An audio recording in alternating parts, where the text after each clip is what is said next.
Grace, mercy, and peace be unto you from our Lord and Savior Jesus Christ, who has turned your hearts to God's Word and God's family by forgiveness of sins in His death and resurrection. Amen. Our sermon text from Malachi chapter 4. For behold, the day is coming, burning like an oven, when all the arrogant and all evildoers will be stubble. The day that is coming shall set them ablaze, says the Lord of hosts, so that it will leave them neither root nor branch. But for you who fear my name, the Son of Righteousness shall rise with healing in its wings. You shall go out leaping like calves from the stall, and you shall tread down the wicked, for they will be ashes under the soles of your feet, on the day when I act, says the Lord of hosts. Remember the law of my servant Moses, the identities and acquittals that I commanded him at Horeb for all of Israel. Behold, I will send you Elijah, the prophet, before the great and awesome day of the Lord that comes. He will turn the hearts of the fathers to their children, and the hearts of children to their fathers, lest I come and strike the land with a decree of utter destruction. So far, our text. How many of you have gone to a Messianic Seder meal? Raise your hand. So, a few of you. A Seder meal is a liturgy meal of the Passover. And it is something that Orthodox Jewish people would celebrate every year because of the commandment of God to celebrate this festival. And they would have liturgy with it. They would have food, what we would call like hors d'oeuvres or things that go through it. A Messianic Seder is one that tells the answer to it. For an Orthodox Jewish person will celebrate this every year, waiting for Elijah, waiting for the Messiah to come. And we know the Messiah has come. We have salvation in Christ our Lord, so we have the answer. We know how to fill it in. Now, it's something that we don't have to do, but oftentimes as Christians, we will celebrate that not only for our benefit, but for others around. And in the Seder meal, there is this litany and liturgy of an empty place setting. They will have a plate, they will have silverware, and they will have a cup, where they pour 4 glasses of wine into it, and they are waiting for somebody to come, the Elijah cup. This actually is from my office. I use it for Seders myself. I have a few. They're usually ornate or very pretty. They stand out from all the rest, and the place setting is left empty. Usually it's close to the head of the table. And why they did this is that, according to the prophets, according to our prophet today, Elijah will come before the Messiah. Now, if you know your Old Testament history, Elijah went up in a whirlwind and disappeared. And so the Jewish people were looking for him, translated maybe to a different area of the country. And they were looking to see, where is Elijah the prophet, because he was mighty and powerful. And then they have this tale, if you would, or from God's word, Elijah will come and prepare people for the Messiah. So they wait for Elijah. They set out a place setting for him, and every Seder meal that they have, they will open the door, and they will say, Elijah, come on in. I always laugh at that because that's the time to go into their meal, because the door's open. They'll freak them out because they'll think you're Elijah, because you're not. You're just waiting for a good meal. But really, that's what they're doing. They're waiting for Elijah to come and sit down and usher in the time of the Messiah. Now, we know Elijah has come, and we'll get to that in just a bit. The Messiah is already here, Christ our Lord. He has fulfilled the Passover. In fact, that's what we have with communion. What we do now very often, as He has fulfilled it in His body and blood, in His death on the cross. You have to know a little bit of why Elijah, what he did in the past, and why he would come before the Messiah.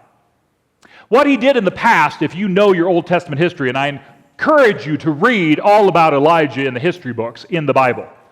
Because Elijah came in and he wasn't a nice, fuzzy kind of person. He was a person that was instructed by God to tell the government, the king and queen, and all of their religious people that God was going to wipe them out because they were sinful.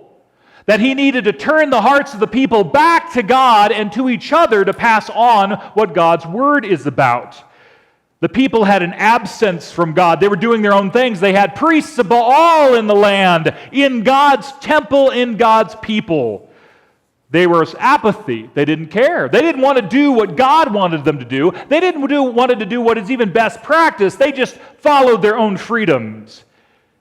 And there was anger. God was not happy with His children.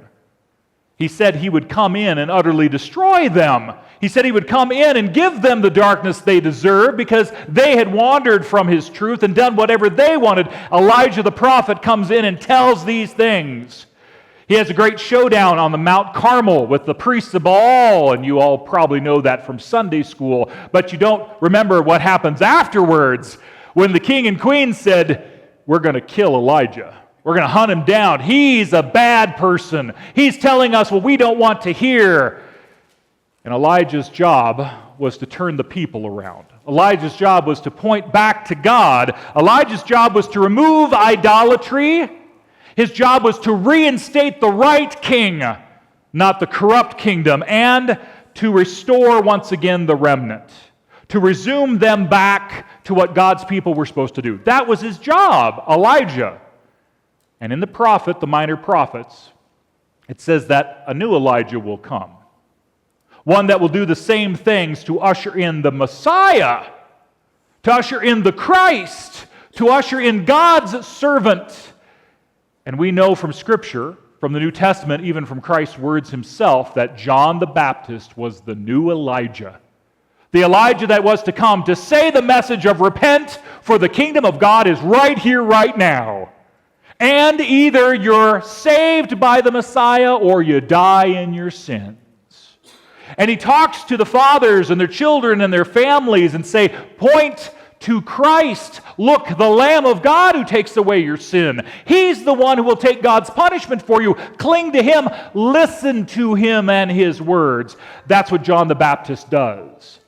The new Elijah that comes to remove idolatry. Idolatry of the self, of the time. For they just did what they wanted to. They lived under law and said, well, if I just did these things, then God is happy with me. And they didn't realize that God is never happy with you in your sin. In fact, he wants to destroy sin. That's why he said, I need you to have a Messiah, a Savior. The new Elijah to come to reinstate the proper king. At the time, there was the Herods, there was the Roman officials, all these puppet people that they would have, not right kings, not following God's word, not living it. And John the Baptist says, I bring you the Lamb of God, who is the Word of God, who will follow it for you, even to the cross, even to his death for you in your sins. And that he would restore. He would restore families again. Not that they would be in anxiety or separation because of all their sin, but to say, look, it's the Lamb of God that makes you family, that makes you the family of God and your families at home, to pass on from one generation to the next the good things God says and does in Christ. That's what we have today, brothers and sisters. Families that cling to Christ and his word. Families that cling to what he says for us to do, that are good, and reminds us that he died in our place, that he took our wrath, the wrath of God, that we deserved. He took it on the cross. Jesus Christ says, I'll die, that you deserve death. And then he gives us his righteousness as an amazing gift.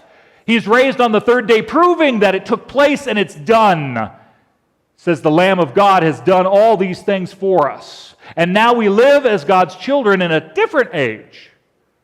Laws are fulfilled, that is true. There are some things that carry on that Jesus says that we should do, that we pass on from generation to generation, that we say as the church, this is so important, we will die for it. Like our baptisms that are a gift of grace. Our baptisms that tell us that God does it all, and we are children because of what God says, and we cling to grace in Christ, not in our own works. Even the absolution. Jesus Christ said to say it, to do it not only for the church, but to say for one another. We are not forgiving on our own. We are saying to you, Christ has forgiven me, and I pass it on to you. He has forgiven us in Christ Jesus' death and resurrection. We have our slates clean. That's why we do it in worship so often. That's why we talk about it in the Lord's Prayer and have it in our daily devotions, to know that we are forgiven of our sins in Christ, and we pass it on to our kids and their habits. Communion, the new Passover. Now, oftentimes people will go, well, communion in the past was just once a year, so we should have communion once a year. And I go, no, that was old. The new Passover is often. Jesus Christ says, do this often as you wait for him to return, to be connected to him inside and out, as you eat his very body and blood for forgiveness of sins, and you say, hey, I've got it taken care of. Even if the world falls apart, even if there's wars and tumults, even if there's governments and fighting, even if there's all this politics, I'm in Christ. I'm saved because of what my Lord and Savior has done for me. I'm connected to forgiveness of sins, and now I pass that on to my children and my grandchildren. I pass that on to my church, and I pass it on to the world. Let me reread the text one more time. For behold, the day is coming, burning like an oven, when all the arrogant and all evildoers will be stubble. The day that is coming shall set them ablaze, says the Lord of hosts, so that it will leave them neither root nor branch. But for you who fear my name, the Son of Righteousness shall rise with healing in his wings. You shall go out leaping like calves from the stall, and you shall tread down the wicked, for they will be ashes under the soles of your feet on the day when I act, says the Lord of hosts. Remember the law of my servant Moses, the identities and acquittals that I commanded him at Horeb for all of Israel. Behold, I will send you Elijah the prophet before the great and awesome day of the Lord that comes. He will turn the hearts of the fathers to their children, and the hearts of children to their fathers, lest I come and strike the land with a decree of utter destruction. Know that Jesus Christ was destroyed for you and your sin on the cross, so that you can live forgiven in his kingdom today. Amen. And may the forgiveness of sins that we have in the Lamb of God, Jesus Christ, our Lord and Savior, always flow out from us to our children, grandchildren, our world. Amen.